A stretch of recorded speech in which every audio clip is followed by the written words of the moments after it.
Se connecter à soi et aux autres dans la bienveillance vient d'un constat que j'ai pu faire en entreprise depuis une dizaine d'années, que la plupart des difficultés, la plupart des souffrances que l'on peut constater chez les personnes vient du fait qu'ils ont une mauvaise connaissance, on peut dire une méconnaissance d'eux-mêmes, de leurs émotions, comment elles fonctionnent, de leurs ressentis, de leur système de pensée, de leurs croyances, de leurs valeurs, de leur comportement, parfois même peu de recul sur leur propre comportement, et ce qui entraîne un certain nombre de difficultés évidemment pour eux-mêmes, mais aussi dans la relation qu'ils peuvent entretenir avec les autres, bien évidemment. Pour cela, j'ai pensé intéressant de travailler avec des enfants, finalement, d'éviter de devoir accompagner des adultes et de les corriger dans leur fonctionnement actuel, mais plutôt finalement de prendre les choses à leur source. C'est donc de là que vient l'idée de proposer aux enfants des ateliers où ils vont pouvoir partager un certain nombre d'outils qui vont leur permettre de prendre conscience, d'être en présence d'eux-mêmes et aussi d'installer des relations de coopération constructive avec les autres.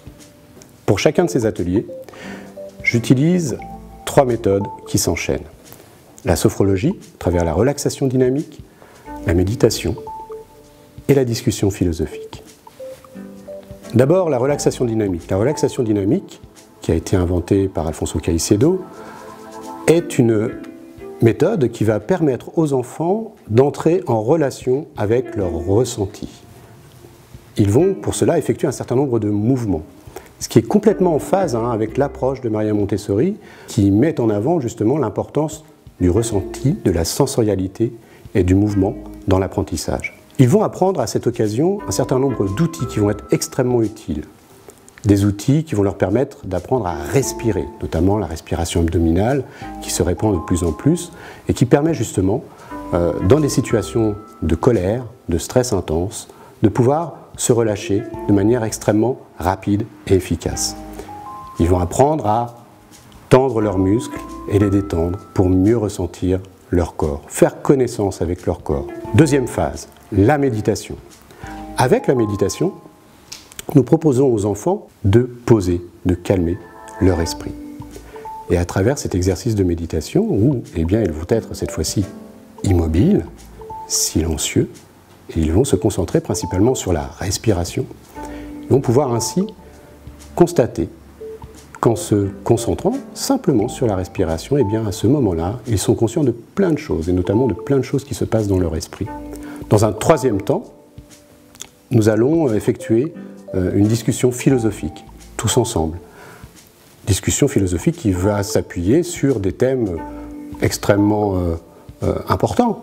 C'est pas parce que nous sommes en primaire que nous ne travaillons pas sur des thèmes aussi importants que le bonheur, que la vérité, que l'obéissance, la bienveillance. Et à travers ces thèmes, nous allons simplement organiser une réelle discussion. Il ne s'agit pas d'apporter la philosophie avec la connaissance philosophique, mais plutôt d'apprendre aux enfants à réfléchir par eux-mêmes, à construire leurs arguments et à réfléchir ensemble, c'est-à-dire à écouter l'autre et pouvoir répondre et argumenter auprès des autres enfants aussi, et de se concentrer suffisamment pour pouvoir justement effectuer ce type d'exercice. Après cette discussion philosophique, nous allons avoir une conclusion qui va permettre de regrouper l'ensemble des idées qui ont pu être émises pendant cette discussion. Donc ces ateliers, c'est une fois par semaine, 1 heure, avec l'ensemble des enfants. Pour ce qui est de ce que nous proposons aux éducateurs aujourd'hui, nous leur proposons de venir assister à une formation d'1 journée. Pendant cette journée, découvrir le processus d'installation de ce type de programme.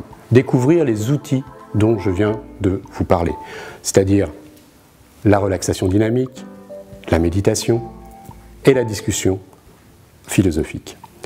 Avec ces 3 outils, vous allez repartir pour pouvoir mettre ce type de démarche dans vos classes. Et pourquoi pas, pour vous-même, changer quelques petites pratiques pour vous sentir un peu plus. Et puis finalement, c'est un chemin vers un peu plus de sérénité, un peu plus de paix et donc un peu plus de bonheur.